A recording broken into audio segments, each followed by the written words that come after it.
The 1890s was a decade of growth, and for the U.S., that meant expanding in resources, trade, and especially territories. Particularly in 1899, the Spaniard had dictatorship control over the Philippines, and the U.S. fought against Spaniard forces to free the Philippines. By 1902, the U.S. won and gained control over the Philippine Islands. They promised the Filipinos freedom and independence from any rule because they were weary from Spanish dictatorship. However, as the years passed, the U.S. still had control over the Philippines, which then the U.S. failed to keep their promises of independence to the Philippines. I think Aguinaldo had developed the idea that while the Filipinos would like to be independent, they needed the protection of the United States because at that time you have the German interest in the area, French interests, also United Kingdom. Later on, Aguinaldo wrote in his memoirs that Dewey made promises to support the revolution, but there was one thing wrong, and that was there was no written promise made. Aguinaldo wanted to get a promise, but Dewey said, "My word is stronger than the most strongly written statement there is." Looking back at it from our present perspective, many people have opposing opinions to the case. We are now presented with a question. Should the United States have given the Philippines their independence immediately, just as they promised they would, or should they have maintained control over the Philippines for a period of time? One side of the argument states that it was a good idea for the United States to have control over the Philippines for a period of time, just as Mark Twain stated in his Weapons of Satire. Many people agree that we, the United States, will not abandon our opportunity in the Orient. We will not renounce our part in the mission of our race, trustee under God, of the civilization of the world. Many people argue that the United States helped the Philippines by annexing them. Because the Philippines was an undeveloped nation, being a newly independent nation, the Philippines had an undeveloped form of education, as well as an inexperienced military group and an unsure way of living. With the United States in power over the Philippines, they were able to stabilize the nation and help it survive. There are those who supported the annexation of the Philippines because other nations found the Philippines as an easy target. Being the center of the Far East, many nations found that the Philippines had easy access to countries like China and Japan. With this, many nations were motivated to take control of the Philippines. With the United States taking control of the Philippines, they were able to prevent foreign forces from taking over. This was proven when Japanese forces tried to take over the Philippines in World War II. Finally, the last major argument that supports the annexation of the Philippines states that having the United States take over control of the Philippines helped the United States military interests. The United States had Navy soldiers clear across the world. This gave the United States more military power to intervene on behalf of America's interests in short notice. They were able to gain influence in Asia because when different countries needed help, the United States were able to come to their aid.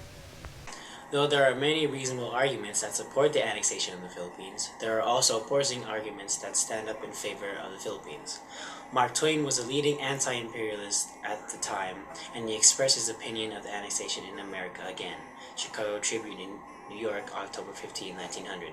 He stated, "A year ago, I thought it would be a great thing to give a whole lot of freedom to the Filipinos, but I guess now that it's better to let them give it to themselves. Besides, on looking over the treaty, I see we've got to saddle the friars and the churches. I guess we don't want to." Those who believe that the United States should have given the Philippines their independence immediately argue it was an unconstitutional act. Looking back, we find that the United States took over the Philippines just as Britain controlled the 13 colonies. In both situations, the government did not have the consent of the governed, and in both countries, citizens found the form of government unjust. This action made the United States seem very hypocritical and power-hungry. There are also those who argue that both countries were patriotic and having the two cultures collide would cause conflicts. The Philippines and the United States had their own currency and form of government. The conflicting ways of living caused the Filipinos to be unwilling to be under the United States rule. They felt that they were still under the rule of the Spaniards. The issue of whether the United States should have annexed the Philippines or not still exists today. We have interviewed a Rancho Bernardo teacher to get his insight of the case. Let's see what Mr. Bertrand has to say.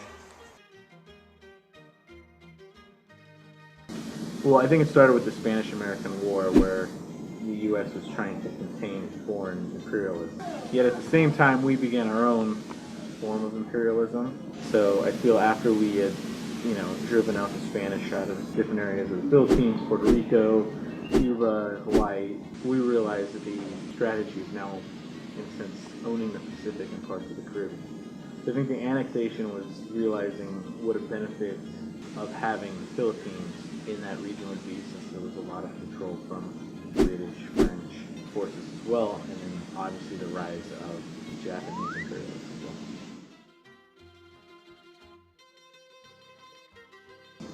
In the United States, very little. I think maybe less knowledge when it would come to World War II and the Pacific campaign and things. The other thing would be, I think, probably less of a Philippine culture in the United States that we see as much as we do, especially here in Southern California, is that with U.S. and even with the military involvement, that's brought a lot of the Filipino culture to the United States, especially to Southern California. Almost the same. There'd be less of an American culture over there as well, but that's also been a negative. So when you look at Imelda Marcos and those leaders that took over, they were very westernized and became very selfish in that sense, where she cared more about her shoes rather than the shoes that the people would wear. That type of thing. So I think the cross-culturalization between the countries, you would have seen far less and be very independent of each other. Advantages for the United States, I believe so, more so for Pacific routes. Because obviously we'd have Hawaii and then another island there in the Far East. So, it was an advantage for the U.S. In the overall sense, it was an advantage to the U.S. They realized that they would no longer need it because they could have military bases all over the Pacific at that point. So, at the time, if I was in that turn of the century, I would say yes. Looking back now, it makes us look like we were and are a imperialistic nation, when the point of even going back to the Spanish-American War was to prevent imperialism. Yeah, it was a benefit to the United States, and I think if we hadn't annexed the Philippines, we might have had less of an advantage in our position. Though there are many sides to the annexation of the Philippines, it is still a major issue today. Our fellow students have their own major opinions on the issue. Let's observe. I feel like the Philippines should have been annexed by the U.S. because in many ways the U.S. helped the Philippines. It's not like the U.S. took away the individuality of the Philippines, because even today there's still Filipino culture around the world. But the United States was able to help the Philippines militarily. They were able to protect them. And now both countries have a little mix of American culture and the Filipino culture. In my opinion, I believe that no matter what the United States did, they were going to get negative opinions about the choice they made. I believe that they chose the lesser of two evils by liberating the Philippines. They could have been fine either way, but I feel like we couldn't just sit around and not do anything. So I do believe the United States was correct in making the judgment call to liberate the Philippines. The U.S. did the right thing by annexing the Philippines because the Filipinos were poor, they were uncivilized, and they were ungoverned. So I think if the U.S. didn't annex the Philippines, the Filipinos will not be civilized today. America chose the right decision to annex the Philippines because, I think if it wasn't for the U.S., that the Philippines would be poorer than it is today. I think we wouldn't know how to govern our own selves. Even if the U.S. did not annex the Philippines or not, other countries would still have the same opinion of the U.S. being imperialists.